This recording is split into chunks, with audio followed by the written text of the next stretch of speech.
So, here's what I would like for tonight to be. I want to share with you some of my struggles when you read the Bible and when people say they're Christians.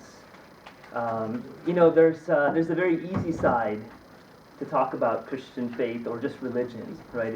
It makes people good. There's a rule that tell you to be kind and all these. But then every religion has sort of a very difficult side. You have to believe all of this other stuff with it. And so today I want to tell you about some of those things I found very hard to understand for me. I'm a math professor. So I like, mathematicians, scientists, physicists, chemists, biologists, but especially mathematicians, they like everything clean. Do you know that? If you go into, as Satyan will tell you as a psychologist, things get messy, right? Because you're taking surveys of people and finding out how people think, and then the moment you involve your life with people, it's very messy. And that's why mathematicians don't have friends. Because they don't want to be involved in people's lives. You just want your chalkboard, right, some chalk, and it's just a very clean, there's always going to be an answer, and if there isn't, at least you can prove that there is no answer, right? There's even in the messiness, you can prove that it's clean. But let me share with you just a few things that are messy to me that I love. Here are some of the things that are messy that I think are great. All right, here's first one. This is, I'm not sure if you know this thing. Is there a way we can see if I can just get one of the lights? Is this okay? Yeah. This is Grater's ice cream. I love ice cream. If you really love ice cream, you know that it's one of the messiest things there is. But there's intense joy in eating ice cream. This is Grater's. It's actually a company that started in Cincinnati in 1870. It's the best ice cream I've ever had in my life. And I've eaten ice cream everywhere I go. You can find this actually here in Palo Alto. In this area, if you go to Whole Foods, they sell this. And this is black raspberry chip. The chocolate has so much fat that it melts in your mouth while you're biting it. It's unbelievable. Unbelievable. They only make, I think, 2 quarts or 2 gallons at a time. It's a small processing. There's almost no air in this ice cream. In fact, we could spend the rest of the time talking about this ice cream. It's amazing. Here's the second thing that I think is messy, that is amazing. Women.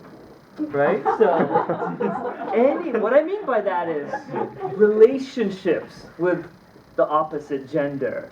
Girls, mothers, right? These are all people I don't understand that well. I don't understand my wife, or my mom, or my daughters, right? They're just somebody else that I cannot figure out.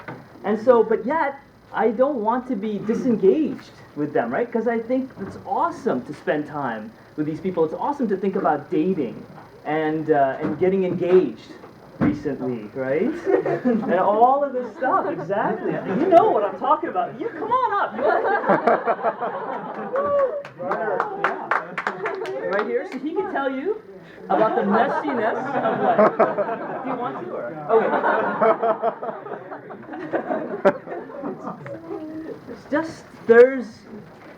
From a math perspective, you can pretend that messiness doesn't exist. This messiness of other people, right? Things you don't understand. But there's intense joy and beauty about that messiness. Here's something else that I find really messy. This is my family, who you see kind of around here, right? And here's an immediate reason why it's messy. Because I'm not Chinese. Boom! Right there. All the consequences that implies. Right? So my wife's parents, her dad is a senator. He was a senator in Taiwan, in Taipei, right? So you could imagine from a Chinese parent's perspective who they wanted her to marry, right? From a senator's daughter, right? Not Indian mathematician. That wasn't on the list. So there's this whole concept of messiness that comes with this family. And so not only are we, our own marriage, and let me just say one thing about marriage, now that my wife, oh, there she is. Hi. Hey. I love you, baby. No. So the one thing about marriage is that my wife will tell you this is it's very hard. marriage is extremely hard. So one of the reasons, people talk about arranged marriage or things like marrying within your race. They say all of these pieces of advice is because marriage is very hard as you grow up and get married. You will argue about stupid things like which kind of toothpaste to use. Is it Colgate? Is it Crest? Which kind of shampoo? Like all the little things in marriage become a big deal. So your parents are trying to help you with the pain of minimizing damage. So they say things like marry within your own race. That would help you in the long run. We didn't do that. So life is messy because we have these 3 kids, that one and these 2, and then we adopted this little girl, right? So she's not Indian or Chinese. So her life is really messy, right? Can you imagine as she grows up? She is completely loved in my family, right? Everywhere she goes, my children, my other 3, just, whatever she wants. But as she grows up, her identity will be confused and different, and there will be a struggle and a mess. But my friends, there's intense joy in that mess, right? There's amazing beauty in that mess. So part of me as a mathematician wants to say, well, I don't want to study the mess. I only want things that are clean. But at the same time, I realize most of my life is messy. So what I want to do is I want to find a theory. Have you ever heard of Einstein's theory of everything? Or grand universal theory? This is a theory that's supposed to explain all the physics in the world. But I want a theory that explains all of everything in the world. I want a theory that explains ice cream, and justice, and sex, and marriage, and math. I want a theory that explains all. I don't want just a theory that explains physics, just gravity. I want everything. So to me, the best model that I have found, the best theory that I have found that explains everything is the Christian faith. That's why I do it. I don't do it because it makes me feel good or it's something that helps society. So to me, that's the reason I believe in gravity is not because it helps me drive my car better. It's because it's real, and that's the best theory that explains why things happen. And the reason I believe in the Christian faith is that's the best theory that makes everything work. Here's the hard part. If you take that and drink that, there are things that are hard to swallow. And one of the hardest things for me to swallow is understanding some things about God. There are these great things about God, but today I want to tell you about the things about God's justice. And this is one of the hardest things for me to understand. So the biblical definition of justice is in some sense a character of God that says that whatever God does is right, and it is something that is expressed by God's actions. So God isn't just as a person, he actually is just by what he does, by everything he acts on. Now, what I want to do is to be really careful. I don't want to talk about the injustices of what we see in the world today. I'm not talking about war, when people fight each other. I'm not talking about oil spills or corrupt businessmen. I'm not talking about slavery and things that men and women do to each other. I want to talk about what God does to us, right? I don't want man-to-man relationship. I want things that God did in the Old Testament, especially, and even some in the New Testament, that is very hard to understand. Is that okay? So that's what I want to spend about half an hour on that, and then I think they were passing note cards. If you have any questions, you could write it down afterwards, and even if I don't get to answer it, it's a great thing for hopefully the leadership to think about and to get back to. So I want to tell you just 3 stories today. Okay, that's it. Just today, 3 stories that are very hard for me to understand. So here's the very first story. This is the story that takes place in 1 Chronicles chapter 13. It's the story of Uzzah. So if you don't know the story, many of you probably don't. Why would you know the story? If you don't know the story, I'll tell you what the setting is. Have you ever heard of something called the Ark of the Covenant? The Ark of the Covenant, the nation of Israel, they had a box. And the box had 2 poles on it.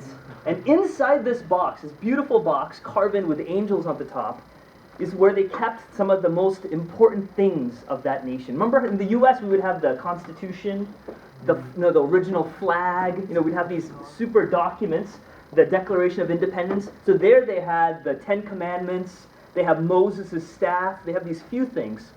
And David and the nation of Israel, every time they went to war with the Ark of the Covenant in front of them, they would always win. Right? It was like this lucky charm. Every time they marched to war, they would always win. Except this one time, they said, we don't even need to pray to God. The Ark is all we need. So they walked with the Ark of the Covenant to war. They didn't listen to God that much, and they lost. Not only did they lose, but the enemy stole the Ark of the Covenant. And after several years, they were able to get the Ark back. And this story is about them getting the Ark back and bringing it back to Jerusalem, the capital of Israel. And David, who's the king, is having an amazing party. So today we sang some songs, right before we sat down. We had some food. It is this times 1,000. The entire nation is there for this party, right? Everybody is there singing. The greatest musicians are lined up, right, singing these songs as the Ark is coming in to Jerusalem, where they're finally, they've recovered what was very important to the nation. Here's what it says. And they carried the Ark of God on a new cart. Now, I like that word, new. It's not an old cart, it's a fresh cart. Only the best for the Lord. Right? Amazing new cart. From the house of Abinadab, that's where the Ark was residing for a little bit. And Uzzah and Ahio were driving the cart. Now, can you imagine if you're the people in charge of driving the cart into Jerusalem? Right? You must be some people important, some people valued in the community, maybe pure of heart. The people elected you. I trust Professor Charles Lee. He's one. Yes. He should be a driver. Right? So it's very important. I mean, these people also love God. Right? They respect God. They're not some random people. David has chosen them. The priests have chosen them. So these two guys, Uzzah and Ahio, were the cart drivers on a brand new cart. And David, the king, and all of Israel were rejoicing before God with their might. It is the greatest worship service. Singing, you're crying, you're thanking God that the Ark is coming back with song, with lyres, with harps, tambourines, cymbals, trumpets. Right? Everybody's excited. Awesome. Is that good? Make sense? The scene is set. Here's what happens.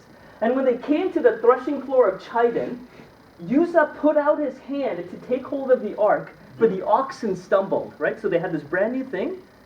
The one of the cows bumped something on the road. The cart tilted, and Uzzah put his hand to stop the ark from falling on the floor. The anger of the Lord was kindled against Uzzah, and he struck him down, because he put out his hand to the ark, and he died there before God. Now this is remarkable to me, right? Because what did this guy do? He was one of the chosen people. He loved God. The entire nation is singing praises to God. They're thanking God for what... This is not, people are killing each other, babies are getting... It's a beautiful thing that's going on here. Right? And they're celebrating and they're thanking God, and Uzzah does this. So, what does King David do? Two things that he does, which is hopefully what you will think of too. There are two things that happen. And David was angry because the Lord has broken against Uzzah. So first, he couldn't believe it. One of his chosen people got killed. And the second thing was David was afraid. So it says, and that place is called Perez Uzzah to this day, and David was afraid of God that day. And he said, how can I bring the ark of God home to me? So anytime you read a story like this, you should be, I am angry at God. And at the same time, I am afraid of God. Right? You realize, who are you, God, to just do this thing? I mean, what did the guy do? He did nothing. So here's the answer that Scripture gives. It doesn't give it in 1 Chronicles. It gives it in another book called Numbers, where God tells how to take care of this ark, how to build it, and how to use it. And here's what this ark looks like. Right? There's the box. It has beautiful things in it, these two poles. And in Numbers, it says the following thing. The ark must always be carried using poles by men, 4, right? 2 in the front and 2 in the back. That's how you should carry it. And nobody should be able to touch the ark. In Numbers 4 and Numbers 7, 2 times God says this thing. 1, it should be carried by poles. And the second thing, nobody can touch it. That's why you put the poles in, so you never touch it. So the moment you put it on a cart, it can tilt and turn. And that's the rule. But that is a really silly rule to kill a guy over. I mean, right? It's like, really? I mean, remember the cart. They picked a new cart to do this for. But it seems really weird to me that God would do this. But let me say one thing. I'm not going to tell you any amazing answers. I'm going to tell you the 3 stories, and I'll come back to it at the end. But the one thing is somehow Uzzah said and thought something, which I think many of you might be thinking. Uzzah thought that when he put his hand to touch the ark so it doesn't fall in the mud, he thought that his hand was cleaner than the mud.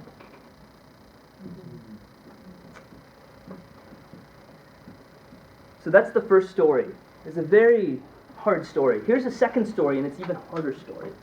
The second story takes place in Deuteronomy 7. Let me just say one thing about the story before I read it. Here's what Deuteronomy 7 says. This is when the nation of Israel is coming from Egypt, and they're coming right to the promised land. They're coming and they're going to become Israel officially. And here's what, no, that's good. I just turned that off for a second. This is what God says. He says, when you guys walk in there, I guarantee I'm going to give you this entire land for you. Right? When you come from Egypt, this entire land is yours. Jerusalem, all of this is yours. But there's only one problem. People are already living there. Right? I'm promising you this land, but unfortunately, there are people in Palo Alto who are already here. Right? So what should you do, right? It's all yours. Take Stanford, my friends, right? Take Stanford, right? But here's what God says.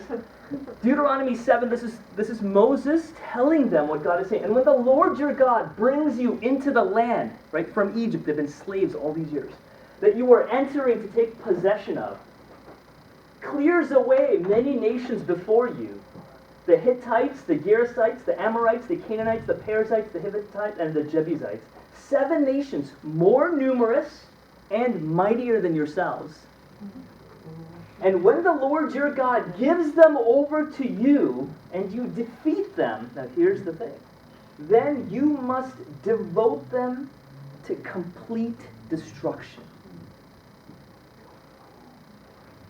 Exactly. Kill them all. And in case the word complete destruction, those words don't make sense, you shall make no covenant with them and show no mercy to them. Now this is the Lord of the universe, where we sing songs, merciful God.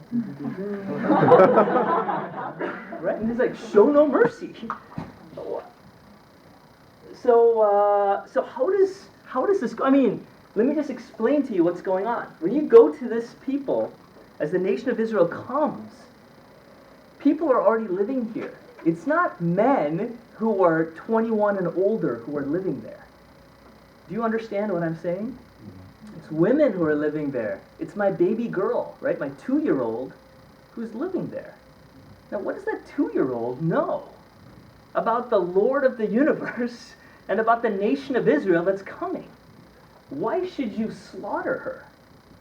I mean, it says you must devote to complete this, just wipe them out. Look at the words, clears away many nations. God is his, and he's using the nation of Israel as his hands to do that work. So to me, that is really hard. Right? I mean, if God says, that person is a murderer, you must kill him. Okay, you could think about that. Or she committed adultery, you must stone her. Okay, we could think about these things, right?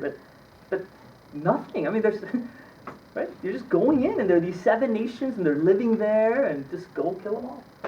Here's the explanation that's given right afterwards in Deuteronomy 7. This is 1 and 2. Here's 3 through 5. It says, you shall not intermarry with them, giving your daughters to their sons or taking their daughters for your sons. So if you keep any of the girls alive, the little girls, they might grow up to be women who might marry your sons. Or if you keep the little boys alive, they might grow up to be men who will marry your daughters. For they would turn away your sons from following me to serve other gods, and the anger of the Lord would be kindled against you, and he would destroy you quickly. But thus shall you deal with them. You shall break down their altars, dash them into pieces, their pillars, and chop down their Asherim, and burn their carved images with fire. Just wipe them out. And the main reason is wipe out their gods. Wipe out every identity of another god but me. That's a very hard story. And my friends, by the way, if you think somehow the story about Jesus is, this is like the God of the Old Testament. Jesus comes, with wings of ice cream. Right? No, because this is the person who Jesus calls Father. Right? In the New Testament, Jesus comes and he says, this is my dad. This is the person who I am his son. Right? I represent this God on earth. That's what Jesus says. That's a very hard story. And here's the last story. And this story actually takes place in the New Testament. And I wanted to bring the story because I don't want us to make a line between Old Testament and New Testament. It's the same God. And it's the same story. It's the same painting. Right? The painting just keeps going. And you just see more of the painting. That's all. So here's what we see in Acts 5. This is a story of this guy named Ananias. Let me just tell you a little bit of the story. New church is formed. Jesus has died, resurrected, has now ascended into heaven. A new church is there. Everybody's holding each other's hand. They're sharing everybody's food. Come, you don't have any food, come to my house. I don't have any food, I'll go to your house. And there's this couple, this very rich couple, Ananias and Sapphira. They own some land, and they go and sell the land, and they give the money from the land to the church. And this is a story about them. But a man named Ananias, with his wife Sapphira, sold a piece of property. And with his wife's knowledge, he kept back for himself some of the proceeds and brought only a part of it and laid it at the apostles' feet. Okay, so he sells something for $1,000. He keeps $200 for himself. He gives $800 to the church. Okay? But Peter, who is the leader of the church at this time, said, Ananias, why has Satan filled your heart to lie to the Holy Spirit and to keep back for yourself part of the proceeds of the land, while it remained unsold? Did it not remain your own? So here is what has happened. Ananias sells it for $1,000. He keeps $200. He gives $800. But he tells everybody that the $800 is how much he sold it for. Right? He said, I sold the land. Here's all of it. Take it. But he keeps a couple for himself. And his wife knows. So what happens? Peter says, you're lying. Right? Why are you lying? Is what Peter says. And after it was sold, was it not at your own disposal? You had the whole $1,000. You could have done whatever you wanted. Why is it you've contrived this deed in your heart? You've lied not to men but to God. When Ananias heard these words, he fell down and breathed his last. And great fear came upon all who heard it. And again, that word fear, right? David was afraid. So these are the three stories. So what did Ananias do? You know, the first story was about not listening and not putting the things in the polls. And the second story is about God wiping out everybody. And the third story is, what did Ananias do? He just lied. Can anyone here relate to that concept of lying? There are a couple of people who are like, no. Can't do it. But that's, I mean, Ananias didn't kill anybody. He wasn't going to murder children. He didn't touch a sacred document, right? He wasn't like, there's an Ark of the Covenant, don't touch. He just, here's my money, here's all yours. Or you might have done this to a friend, like, I'm sorry, you can't use my house tonight. It's busy, right? Like, I don't want them staying over. Or just little lies, big lies. How much did he make? I mean, out of all the money the church had this is nothing, right? Ananias wasn't like a superstar. He was just a guy selling some money and giving it to the people of the church. And boom. Okay, that's my main talk. Hopefully you feel some tension in you, but I want to just say a couple of things as to how I make sense of this. Okay, so here, there are two things I just want to say for us to understand God that really helps me. And I hope you feel the sense of anger, sort of sense of injustice, like how can this God do this? And at the same time a sense of fear, like this is the God that I'm singing to? Like you're singing songs to the God who says wipe them all out. That's who you're singing to. The first, I think, there's two things. I just want to tell you two things, and I'll stop talking. The first is a problem of size. Right? We have a problem with size. So here's what I mean by that. When we think of God, we think he is small. When we think of God, we think he looks like you, but very big. Right? And when you're like, how do you imagine God? It's like Michael Jordan, but really big. Like just, it's like the best of Bill Gates and, Steve Jobs and the athleticism of, LeBron, like that's God. And nobody can do all of that, but he can. Like Attila all super amazing people. There's a great G.I. Joe episode about this thing, but we'll talk about that later. Whatever. Anyway, but see, we think that somehow God is like a big person. Now, here is what is so hard to understand. The relationship God has with you is a relationship you have with no one else. And here's what I mean by that. Have you ever played with Legos? Do you know like Lego, the little plastic guys? That's one of my favorite things. Like, when I first came to America, I was born in India. I came to America when I was 8, and I saw Legos, and I was like, God, this is the greatest thing ever.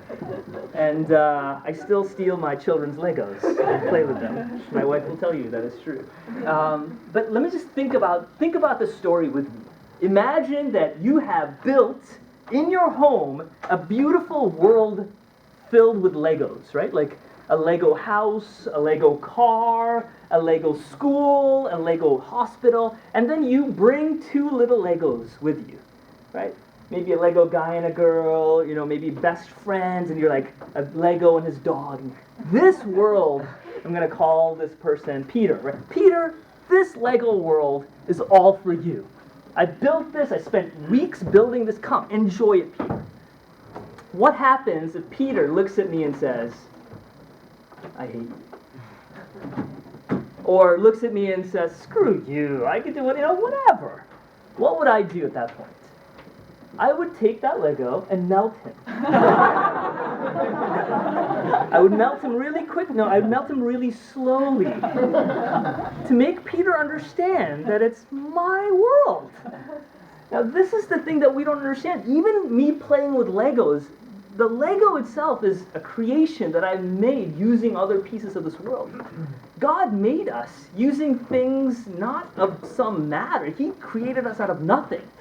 The relationship that a creator has and the authority that he has over you is something that you don't have over anyone. You can't create the way he did. Even if you build little Legos, you're still using atoms that exist in the universe. You didn't make those atoms. You're just moving them around. See, the Lord of the universe is so big that he has the authority to do that. He can do that because he's God. He's the maker of you. Period. End of discussion. That's it. And that is very unnerving. And that's why David was afraid. He realized who he was talking to. He realized the authority this person had that nobody else had. And if God says, wipe them out, he can say that. He's the Lord. He's the creator of all. It is an amazing thing. So the first thing to understand is this problem of size. I'm not saying that will completely solve all your problems, but understand that it's really hard to make sense of the word God when you think about creating everything. And the second thing to me is the problem of grace. I think in general, God gives us 2 choices all the time. I mean, he doesn't let us pick. He picks. He always gives you one of 2 things anytime you do something. He either gives you grace or he gives you justice. No matter what you do, he gives you grace or he gives you justice. He's always giving those 2 things all the time. The problem is that he gives grace almost all the time to almost everyone. That when the few times that he chooses to give justice, it makes it look weird to us. We are so used to grace everywhere. Grace, what is grace? Grace is something given to you that you don't deserve. Grace is a get out of jail free card. Grace is money that just comes to you for no reason. And you get grace over and over and over again, almost all the time. That the few times God actually says, now it's time for justice, whoa, whoa, whoa, whoa, whoa, it looks completely weird. He is such a gracious God. You see, for Uzzah, when he touched that ark, God says, at that time, God said, I will give you justice. Because you're not supposed to touch it. But here's the question. Shouldn't he have also judged David? Because he told him to put it on the cart. shouldn't he have also judged all the other people who knew about the laws, the priests? Because they knew not to put it, they knew to carry it on the poles. Why didn't God give them justice? But what he did was he gave them grace. You only see this one person getting justice. But he is so graceful that he gives everyone else grace. Look at the Canaanites. What did they do? They were not worshiping God. And so God says, I will give you justice.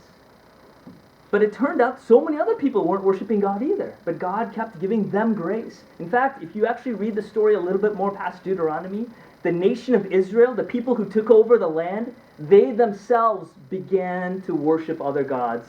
And they start looking just like the Canaanites. And you know what God does? He gives them justice. They get slaughtered by Babylon and Assyria, by different nations. Just like the Israelites were used by God to do that, other nations were used against Israel. And if you look at Ananias, what did he do? He just lied. All he did was lie. Have you lied?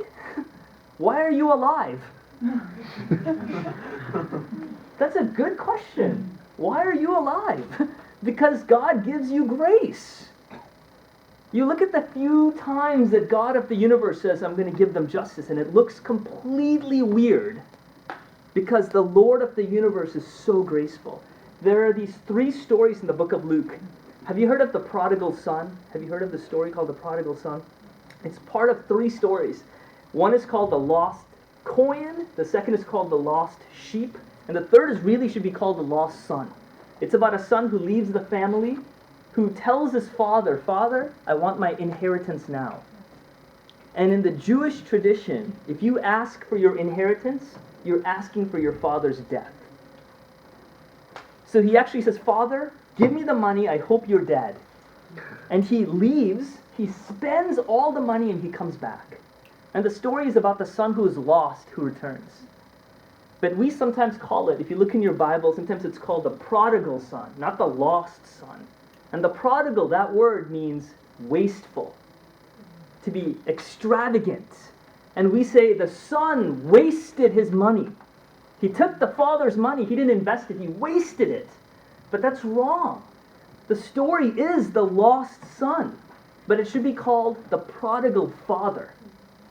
It is the father who wastes his love on his son when he returns. He says, it's okay. You're now one of my family again. He wastes his grace on this kid who doesn't deserve it. It's not the prodigal son, it's the father who's like this. And that's the God we have.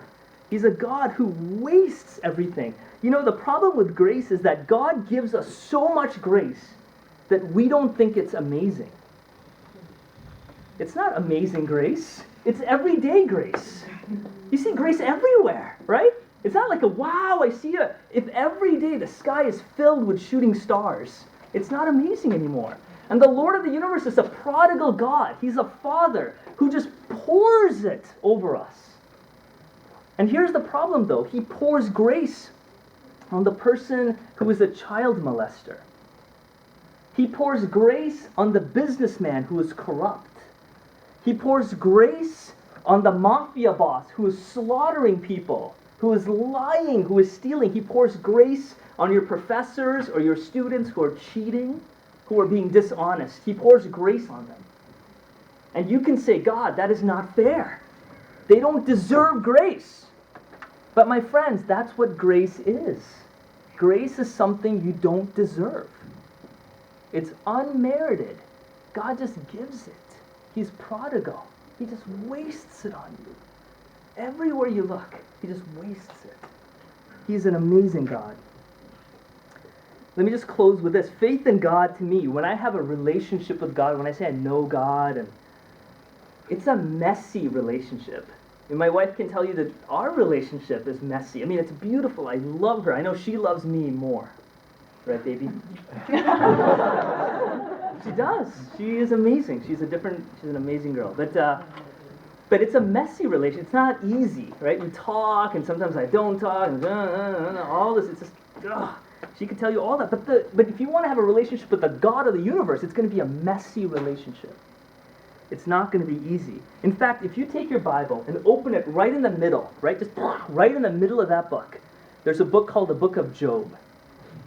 And that is one of the hardest books to read because it is about a person who is struggling with God's justice in his own family, the death of his children, the betrayal of his friends, his body of sickness being destroyed. You might have maybe a mother, a sister, a brother who's struggling with cancer, who's struggling with a disability, who's struggling with pain, and you say, God, you are not just. What did they do?